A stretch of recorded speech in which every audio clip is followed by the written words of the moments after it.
नमस्कार, जय श्री कृष्ण। आज सो लव ज्ञान यूट्यूब चैनल में आप सभी का स्वागत है।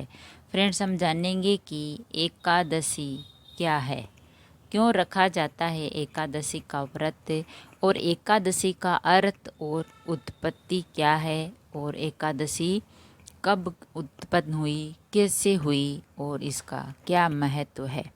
एकादशी है जो हिंदू संस्कृति में एक शुभ दिन होता है। इस दिन सभी भक्त जो एकादशी का व्रत करते हैं और इस व्रत का पालन करते हैं। तो जो 2 चंद्र चरणों में से प्रत्येक का 11वां चंद्र दिवस तिथि है, चमकते चंद्रमा की अवधि है शुक्ल पक्ष और लुप्त होते चंद्रमा की अवधि है कृष्ण पक्ष। तो एकादशी का अर्थ और उत्पत्ति क्या है। एकादशी का अर्थ है 10 इंद्रियों और मन की क्रियाओं को सांसारिक इच्छाओं से ईश्वर में परिवर्तित करना और केवल अनुमत खाद्य पदार्थों का सेवन करना, यानी अनाज नहीं खाना। तो पद्म पुराण की एक कथा में एकादशी व्रत की उत्पत्ति के बारे में बताया गया है कि मूरा नाम का एक क्रूर राक्षस था। वह देवताओं के साथ साथ पृथ्वी पर अच्छे लोगों और भक्तों अर्थात भिक्षुओं और ऋषियों के लिए भी आतंक था, उनको मारता था। देवताओं ने स्वर्ग छोड़ दिया और सर्वज्ञ भगवान विष्णु के समक्ष अपनी चिंता लेकर गए। सभी देवता है जिन्होंने यज्ञ छोड़ दिया और भगवान विष्णु के पास गए। अपने भक्तों के प्रति अपनी असीम दया के कारण भगवान विष्णु तुरंत युद्ध के लिए मूरा के पास पहुँचे, जो 1000 वर्षों तक चला। लेकिन क्रूर राक्षस की अविश्वसनीय ताकत को देखते हुए, इतनी ताकत थी उस राक्षस में कि वो 1000 वर्षों तक युद्ध करता रहा, लड़ता रहा, लेकिन मरा नहीं। तो भगवान विष्णु ने अपनी रणनीति बदलने का फैसला किया और हिमालय के पास एक गुफा में जाकर छिप गए। जब मूरा ने देखा कि भगवान गुफा के अंदर सो रहे हैं, तो वह उन्हें मारना चाहता था। जैसे ही उसने भगवान को मारने के लिए अपनी तलवार उठाई, तो अचानक भगवान के भीतर से एक भव्य और चमकदार युवा लड़की प्रकट हुई और उसने दहाड़ते हुए मूरा को मार डाला। यह भयानक आवाज़ सुनकर भगवान जाग गए और उन्होंने उस अत्यंत सुंदर कन्या को देखा और पूछा कि वह कौन है और मूरा को किसने मारा। युवा लड़की ने मुस्कुराते हुए कहा, वह महाशक्ति एकादशी थी जो भगवान की शक्ति से प्रकट हुई। उसने घोषणा की कि वह भगवान विष्णु की 11 इंद्रियों में पैदा हुई थी और उसने प्रतिपक्षी मूरा को मार डाला। यह जानकर भगवान विष्णु प्रसन्न हुए और उन्हें उनकी पसंद का वरदान बोला कि तुम्हें कौन सा वरदान है जो तुम बोलो। उसे एकादशी के नाम से जाना जाएगा, क्योंकि वह भगवान विष्णु की 11 इंद्रियों से पैदा हुई थी। तो भक्तों को एकादशी व्रत का पालन करना चाहिए और चंद्र चक्र के इस 11वें दिन अपनी 11 इंद्रियों को नियंत्रित करना चाहिए। बिना किसी संदेह के एकादशी का व्रत सभी पापों को खत्म करने वाला होता है और सभी लोगों को स्वस्थ और खुशहाल जीवन का आशीर्वाद देता है। ऐसी आत्मा के लिए उनके दिव्य निवास के दरवाजे खुले रहेंगे।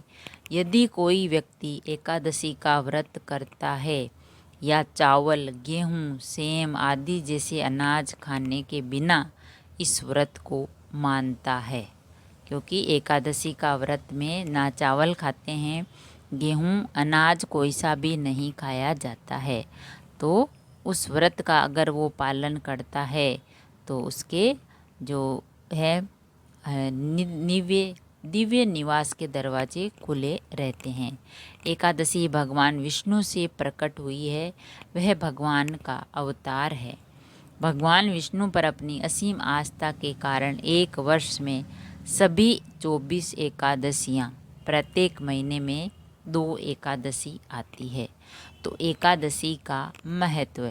एकादशी का जो व्रत है वो सभी व्रतों में महत्वपूर्ण है। इस उपवास में एक है जो उन्हें अपने स्तर मन को नियंत्रित करने में मदद करता है, क्योंकि ये खुशी की मृग तृष्णा के लिए भौतिकवादी दुनिया के पीछे भागने की बजाय शांतिपूर्ण, आनंदमय और आध्यात्मिक जीवन का मार्ग दिखाता है। एकादशी का व्रत जो चंद्र चक्र का 11वां दिन शुक्ल एकादशी उपवास करने और सर्वोच्च भगवान विष्णु की पूजा करने का शुभ दिन है। ऐसा इसीलिए है क्योंकि एकादशी भगवान के सबसे प्रिय भक्तों में से एक है। एकादशी व्रत तपस्या और वैराग्य का अभ्यास करने और सर्वव्यापी भगवान के बारे में सोचने के लिए मन की सही शांति प्राप्त करने की दिशा में एक कदम है। विज्ञान वर्णन करता है चंद्र चक्र के 11वें दिन ग्रह स्वयं एक निश्चित तिथि में होता है। इस दिन उपवास करने से स्वास्थ्य और आध्यात्मिक विकास के लिए अनुकूल होता है। तो भगवान जो विष्णु भगवान है उनके लिए ये व्रत करते हैं तो उनका आशीर्वाद मिलता है और हमारी मनोकामना पूरी होती है। हमारा मन, शरीर और आत्मा सभी स्वस्थ रहते हैं। इस व्रत को निर्जल भी आप कर सकते हैं। तो 24 एकादशियों के नाम और महत्व। साल में 24 एकादशी आती है और हर महीने में 2। तो इन सब का अलग अलग महत्व होता है। तो उनके नाम और महत्व के बारे में भी हम आपको बताते हैं।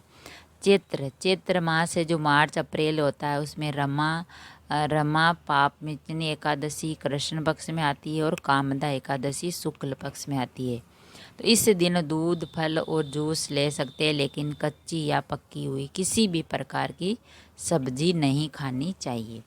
दूसरे आता है वैशाख का महीना जो अप्रैल मई में आता है, उसमें वरुथिनी एकादशी और मोहिनी एकादशी आती है। तो दोपहर में कोई भी व्यक्ति प्याज या लहसुन जैसी तामसिक सामग्री के बिना एक बार भोजन कर सकता है। व्रत को अगली सुबह फल या दूध खाकर तोड़े। और तीसरा है ज्येष्ठ जो मई जून में आती है, वो है अपरा एकादशी और निर्जला एकादशी।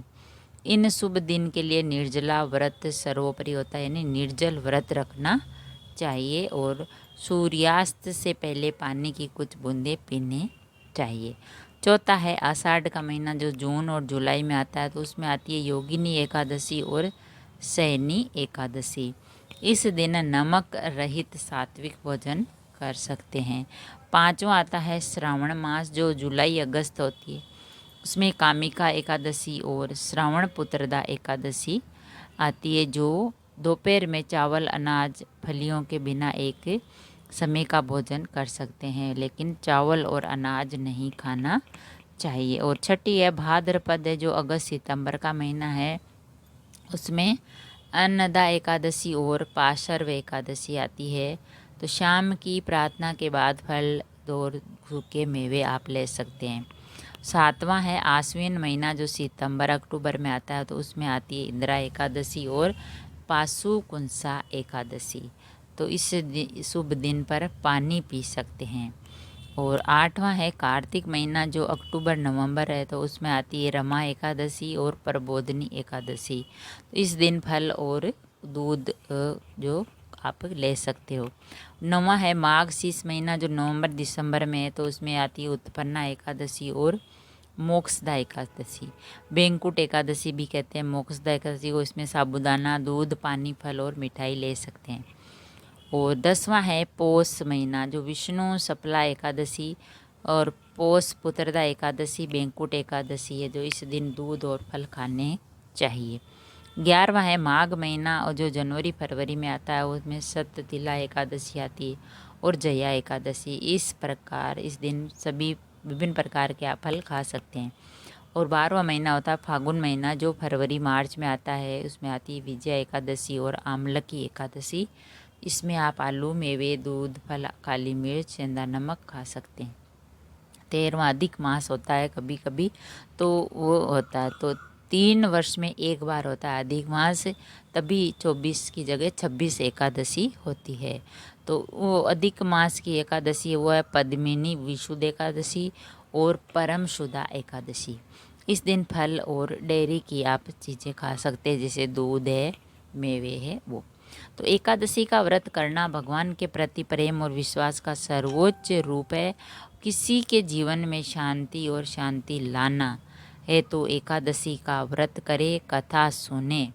तो इस दिन को पवित्र नदी गंगा में 1000 बार स्नान करने और इस जीवन काल को पिछले जीवन के दौरान जमा हुए सभी पापों से छुटकारा पाने के बराबर होता है। तो इस दिन केवल फल, मिठाई और दूध की चीज़ें लें और सात्विक भोजन खाने चाहिए। और एक भक्त जो कुछ स्वास्थ्य है तो वह फल फ्रूट खाकर ये व्रत कर सकते हैं, लेकिन इस दिन है ना तो अनाज खाना चाहिए, ना लहसुन प्याज खाना चाहिए। इस दिन शुभ नहीं होता है और खाना भी नहीं चाहिए, वरना भगवान विष्णु रुष्ट हो जाते हैं। तो फ्रेंड्स, हमने जाना कि एकादशी का अर्थ क्या है, इसकी उत्पत्ति कैसे हुई और एक वर्ष में कितनी एकादशी आती है, उनका सबका अलग अलग महत्व होता है। और 3 वर्ष में एक बार जो अधिक मास होता है तो 2 एकादशी और होती है, तो उस वर्ष 26 एकादशी आती है। तो एकादशी का व्रत करने से, कथा सुनने से हमें पुण्य मिलता है और भगवान विष्णु का जो आशीर्वाद मिलता है।